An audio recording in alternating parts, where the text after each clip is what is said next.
پاکستان صدقہ ہے صحابہ کا. اگر لا الہ الا اللہ کو وہ لے کر نہ چلتے تو یہاں تک نہ پہنچتا. پاکستان کیسے بنتا؟ کسی کی سمجھ میں میری بات نہ آئے، میری بات کو ٹھکرا دے، ٹھکرا کر دلائل کی دنیا میں آئے، گالی کی دنیا میں نہ آئے، طنز و تنقید کی دنیا میں نہ آئے.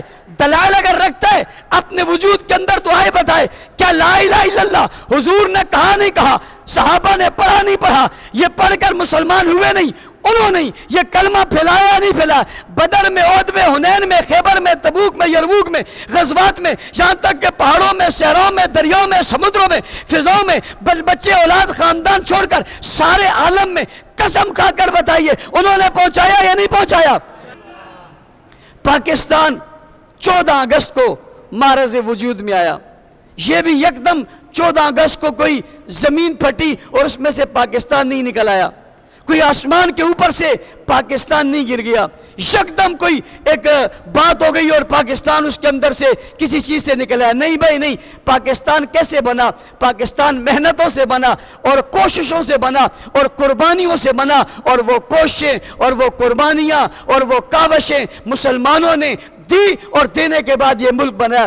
ایک بات بتانا چاہتا ہوں، ملک کیوں بنایا؟ ملک کا نام کیا رکھا؟ ان نے ملک کا نام رکھا پاکستان. کیا نام رکھا؟ جو آج بھی ہے. کیا نام ہے؟ پاکستان. ملک بنایا کیوں؟ ملک بناتے وقت ایک نعرہ لگایا، پاکستان کا مطلب کیا؟ بھائی پاکستان بنانے والوں نے جب پاکستان بنایا تو بناتے وقت نعرہ کیا لگایا؟ پاکستان کا مطلب کیا؟ حضور اکرم صلی اللہ علیہ وسلم جب نبی اور رسول بنے اور آپ کو حکم ہوا وَأَنذِرْ عَشِيرَتَكَ الْأَقْرَبِينَ، آپ اپنے لوگوں کو دین کی طرف بلائیں. رسول خدا صلی اللہ علیہ وسلم نے جب سب کو جمع کیا اور پہاڑ پر جمع کر کے جو خطاب کیا، جو پہلی بات کی، جو نقطہ نظر دیا، جو بیانیہ دیا، جو بات کہی وہ کیا تھی؟ قولو. کیا کہا؟ قولو. حضور علیہ السلام نے کیا فرمایا؟ لا الہ. سب کو کیا کہا؟ لا الہ الا کہو تفلحون. کیا ہو جاؤ گے؟ بانیان پاکستان میں جب پاکستان بنانے کا فیصلہ کیا اور فیصلہ کرنے کے لیے کوشش شروع کی تو نعرہ لگایا پاکستان کا مطلب کیا؟ کیا کہا؟ پاکستان کا مطلب کیا؟ رسول اکرم صلی اللہ علیہ وسلم نے جب اسلام کی بنیاد رکھی تو لوگوں کو نعرہ دیا، وہ کیا تھا؟ لا الہ الا. جن جن لوگوں نے وہ کلمہ پڑھا یعنی وہ نعرہ لے لیا، وہ بیانیہ لے لیا، وہ بات لے لی، وہ لے کر حضور کے گرد جمع ہونے شروع ہوئے اور دائرہ اسلام میں داخل ہوتے گئے. لا الہ الا اللہ. اس لا الہ الا اللہ پڑھنے والوں میں اگر آپ گھر میں جائیں تو آپ کو خدیجۃ الکبریٰ ملیں گی رضی اللہ تعالیٰ عنہ. آپ بچوں میں جائیں تو علی المرتضیٰ ملیں گے رضی اللہ تعالیٰ عنہ. آپ اگر بالغ، عاقل، سمجھدار، زیرو، سردار، مالدار طبقے میں جا کر پوچھنا چاہیں سب سے پہلے یہ کلمہ کس نے پڑھا تو ابو بکر صدیق نظر آئیں گے رضی اللہ تعالیٰ عنہ. 3 لوگ ہیں جو شروع میں ایمان قبول کر رہے ہیں. ایک میں حضرت خدیجہ ہے، حضرت علی ہے اور حضرت ابو بکر صدیق ہے. سب سے پہلے یہ کلمہ انہوں نے پڑھا. یہ بنیادی لوگ ہیں. یہ کیا ہیں؟ بنیادی لوگ ہیں. اس کے بعد جو اس کلمہ پڑھنے کے ساتھ داخل ہوتے گئے وہ بلال تھے یا خباب تھے یا خبیب تھے یا عمار تھے یا یاسر تھے یا جناب دیگر خواتین تھی یا دیگر لوگ تھے، اسلام میں داخل ہوتے گئے اور بنیاد کو مضبوط کرتے رہے. انہیں کہتے ہیں بنیادی لوگ، انہیں کہتے ہیں بانیان اسلام. اسی طرح جب پاکستان کا نعرہ لگا، پاکستان کا مطلب کیا؟ لا الہ الا اللہ. لوگ ملتے گئے، ساتھ آتے گئے، کوشش ہوتی گئی. جو لوگ ملک بنانے میں کوشش کرتے رہے انہیں کہتے ہیں بانیان پاکستان. اس نے تصور پیش کیا، اس نے نعرہ لگایا، اس نے تخلیق کیا جھنڈے کو، اس نے نام پیش کیا. یہ جتنے لوگ تھے یہ سب قابل رشک اور قابل قدر ہیں. اور آپ کہتے ہیں کہ یہ لوگ قابل رشک ہیں. میں نے کہا کیوں؟ کہتے ہیں اس نے پاکستان کا نقشہ پیش کیا، اس نے پاکستان کا تصور پیش کیا، اس نے پاکستان کا نام رکھا، اس نے اس کا مفہوم بیان کیا. میں نے کہا یہ سب کے کا مقدس لوگ ہیں، بہتر لوگ ہیں،